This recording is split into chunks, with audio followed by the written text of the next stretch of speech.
Um, our next presenter is Mohsen Amrani from OPTT. Hi, Mohsen, welcome. Would you like to share your screen? There you go. Okay, thank you very much, Jeff. I really appreciate it. Can you see my screen? Yeah. Yes. Yes. Oh, okay, perfect. Yeah, we can hear you, so go ahead. Perfect.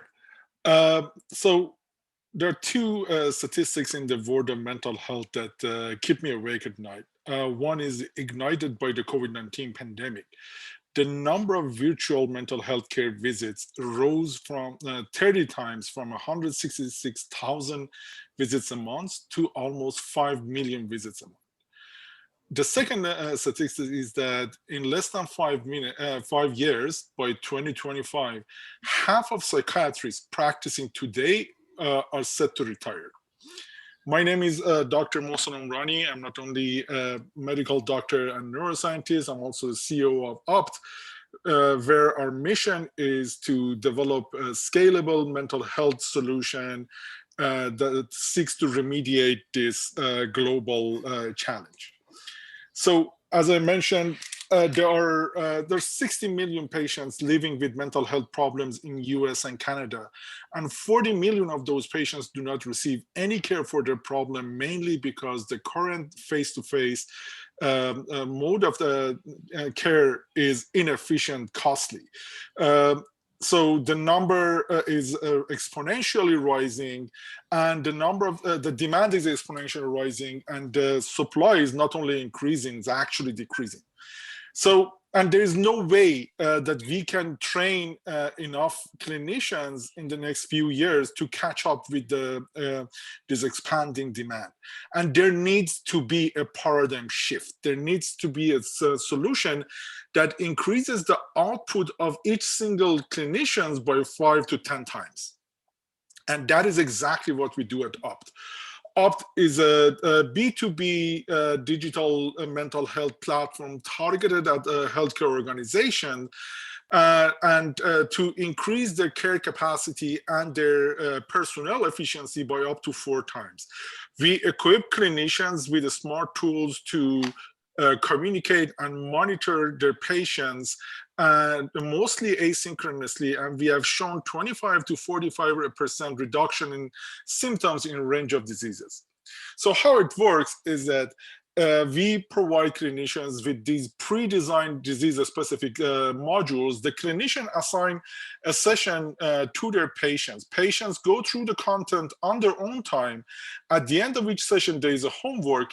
They do the homework, and the clinicians would only provide personalized feedback on the homework and skip repeating the same general concept across multiple patients. This way, they can handle 3 to 4 patients in 1 hour instead of just 1 patient. At the same time, we are collecting more than 25 different clinical, behavioral, and physiological benchmarks and provide the clinicians with analytical feedback about the patient's progress, our prediction of the outcome of the care, and our suggestions for the next step, based on which the clinicians can decide to continue what they were doing or adjust it, like add medication or face-to-face video therapy. So the product is built upon 2 major pillars. It's the clinical part and the analytical AI part. Mentioned, we provide disease-specific digital care plans that includes everything, including the content, session-specific feedback templates, and personnel training. And more importantly, we know our solution works because we have validated them through more than 8 clinical trials. So we have this commitment that any care plan that goes on the platform is connected to a clinical trial, is connected to a peer-reviewed article. So when we say, for instance, our anxiety module reduces symptoms by 40%, there's an actual paper that you can go pick up, look at the control group, look at the intervention group, and see how the symptoms has changed. The other part, which is as important, is the AI and the analytic part, which is focused on 3 fronts. One is what we call clinician assist, that helps the clinicians personalize their feedback to the patients and save more time. And the second one is the outcome prediction and triage. I can explain that later. And finally, is the diagnostic and remote monitoring. We firmly believe that mental health problems are chronic disease problems. And like any other chronic disease, there should be a continuous long-term care plan.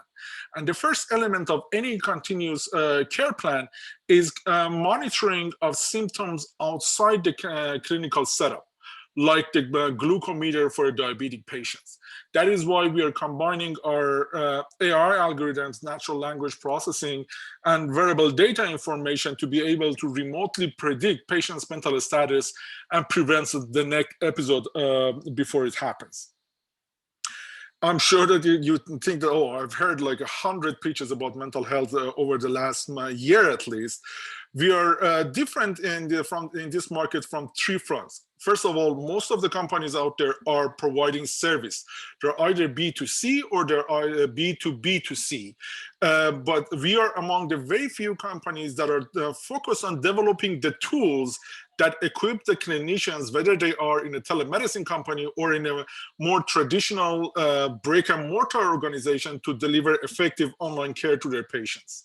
The second is that most of the companies out there are in the either side of this spectrum. They're either completely self-guided, which is great, you know, it's cheap, it's scalable. But the problem is that patients have really low compliance with them. Patients go through 2 or 3 sessions, they don't continue anymore. So the outcome is very, very poor. On the other side, you have the fully weekly, supervised meetings with your clinician, which is amazing if you're an Apple or Google employee, because it's really expensive and it's not scalable. We are among the very few companies that have this, generated this hybrid model that combine the right amount of self-guided with the supervision to make the care both scalable and effective. And our AI capabilities is rivaled by no other company in the market. Our business model is a licensing. We charge per number of patients served on the platform, and which contains a standard care plans like anxiety, depression, COVID, and the AI features. And we charge extra for our specialized care plans like cancer, diabetes, or addiction. Our target market is value-based care organizations and those with capitated and at-risk model, or telemedicine companies with a similar business model as ours. So each year there are $250 billion is spent on mental health services in US and Canada. Of that, 2.3 billion belongs to virtual behavioral health software and tools. But this is the picture really before the COVID. After the COVID, most of the care in the behavioral health space has turned online. So now the market for virtual behavioral health software and tools is multiple the size, something like between 15 to $20 billion, which is our target market. Queen's University Department of Psychiatry has been our first paying customer, but our first major commercial deal was with EQ Care in the summer. EQ Care was the third or fourth largest telemedicine company in Canada. EQ Care was acquired by TELUS Health in December. So right now we are in a multi-year contract with TELUS Health virtual care. Our revenue was around $150,000 last year. We were expecting to hit 500 to 600,000 this year. We already surpassed 200,000 in Q1 of 2021, and we are on track to hit 750 to a million revenue. Our solution have been the winner of the the Mental Health Innovation Zone Award at the American Psychiatric Association in 2018. Based on our expertise in this space, we have been commissioned by Springer Nature to write the first handbook on how to do online CBT. So we have literally written the book on this. And we have more than 5 different peer-reviewed articles in a range of, showing the efficacy of our solution in a range of diseases, from depression to anxiety to personality disorders. But the biggest asset of the company is the team. We are not a bunch of, developers that suddenly decided to solve the mental health problem. This solution was rooted from clinical research and clinical need. I mentioned I'm a medical doctor and neuroscientist. Our chief medical officer, Dr. Alavi, is a pioneer in the field of online psychotherapy. She has been doing research since 2007. She has done more than 8 clinical trials in the field. We have an amazing product and data science team. But more importantly, what has been missing was the business expertise that, and because we're mostly focused in the US market, we have added these veterans in the healthcare sector to our team. Yuan Amigi was the former VP of Solution at United Health. Dogu Chalabi was the Chief Medical Officer for 5 years at Optum. Christina Dragonotti was the Executive VP of Corporate Development at HMS, and Samir Malik was the Executive VP at Optum. We are raising $2 million US dollars and looking for a lead. We have raised $200,000 from a strategic partner in the fall. We have around $1 million soft commitment. And the goal is to really expand our business activities in the US market. Our first target are telemedicine, the low-hanging fruit are telemedicine companies that have a similar business model to ours. But as I said, the bigger market is the payers and providers at risk. So the expenditure is $250 billion a year. So this is a big size of the market to address. We have the product, which is validated both clinically and in the real world scenario, and we have the team to do that. And finally, to wrap it up on a more personal note, this gentleman is my cousin, well, was my cousin in this picture. He's around the same age that I am. His son is around the same age as my older son.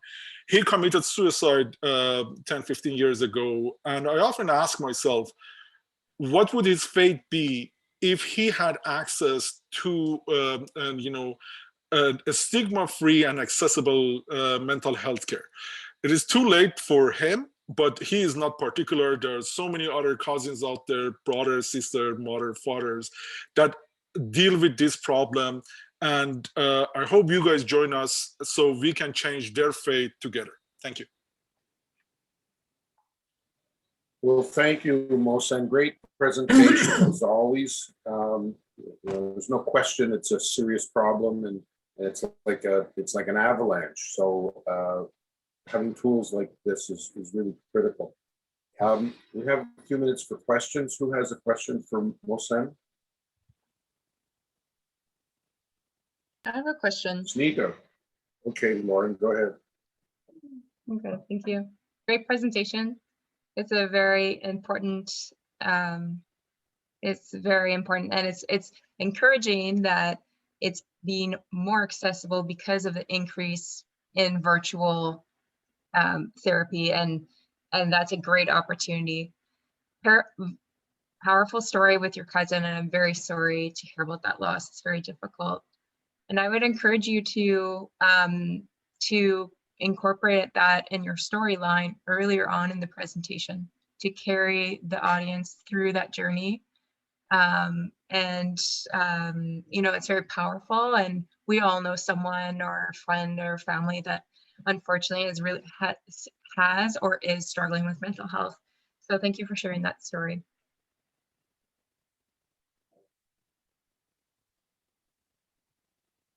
Anybody else have a question? Snita? Lauren and I are on the same wavelength today. That's the note I was writing down too. It's a very powerful story. I'm sorry to hear that happened to you and your family, but do incorporate that earlier on. It brings us all along for the journey and relate it back to our own experiences.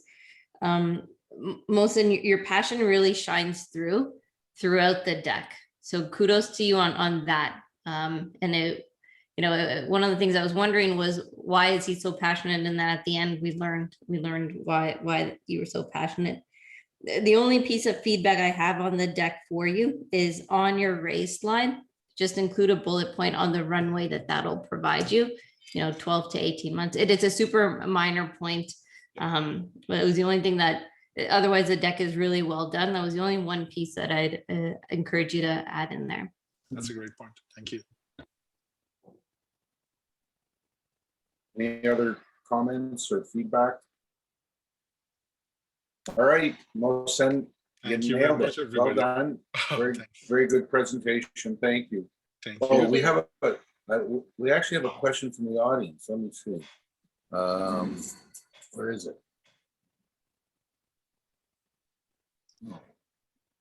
I don't see in the the question. Q&A I'm sorry. section. It's in the Don't get Q&A it. section. I don't have it. Oh, there I it can is. read it Sorry, out loud. never mind. I got it. Okay. Oh, Two questions. Thanks for bringing this forward to us. I think we can all agree mental health is a huge issue, and congrats for helping tackle. How does your AI-based platform work in the case of comorbidity and multiple diagnosis where the root cause isn't mental health but some other underlying medical issue? wow. That is. Wow, that I think we'll be here all night. That sounds like a complex question. Well, actually, thankfully, I have the answer ready. So All right, that is go that for is, it. 'Cause that is a great question because so I have the numbers for the US. Sorry, it's pretty much the same in Canada. The healthcare expenditure in US is $3.3 trillion a year. 90% of that money is spent in managing chronic diseases. Mental health problems is twice as more common in chronic disease patients than normal population. At the same time, if a patient with chronic diseases has has a comorbidity with mental health, the cost of caring for that patient doubles up. So for instance, if a diabetic patient, normal diabetic patient would cost around $9,500 to take care of. If the same patient has mental health comorbidity, that cost rises to $19,500. And the point is that if we actually consider mental health as an essential part of our service to chronic diseases, and to bring down the rate of the mental health problems back to the normal population level, we could save $500 billion a year, right? So that is the piece that is most of the time forgotten. And that is why we are now trying to team up with a virtual health company in the field of diabetes. And the AI actually is, again, as Jeff said, probably takes another half an hour for me to explain. But we can actually, we have looked through, the posts from, a forum, diabetic forum, and with using natural language processing that we have designed, we have a 40% predictability by just an algorithm to predict the patient's mental status and their physical symptoms, whether the blood sugar is controlled or not, just based on one post and our natural language processing, showing the power that the AI will bring into monitoring and diagnosis of chronic diseases. Does that answer the question? I didn't see the second part. yeah, that's okay. And unfortunately, we're running out of time. But thank you for your presentation. Thank you for taking the question. And thank you to our audience member for a great question. Thank you very much. Next we have Daniel Gelman of